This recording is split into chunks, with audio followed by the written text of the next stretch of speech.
Good morning, children. In our previous video, we had learned about various types of mammals.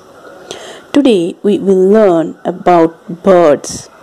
Birds are animals with wings and beaks that include parrot, crow, peacock, sparrow, ostrich, penguin, flamingo, toucan, quail, etc. Birds have a small head, two sharp eyes, a beak, two legs, two wings, and feathers on their bodies. All birds have ears too. Their soft down feathers keep them warm, and long feathers help them to fly. Let's check some interesting facts about birds.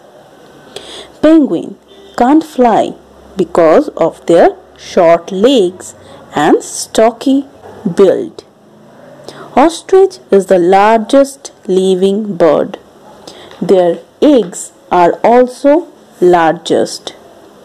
An ostrich eye is bigger than its brain. The ostrich can't fly, but it can really run fast using its long and powerful legs. Thank you.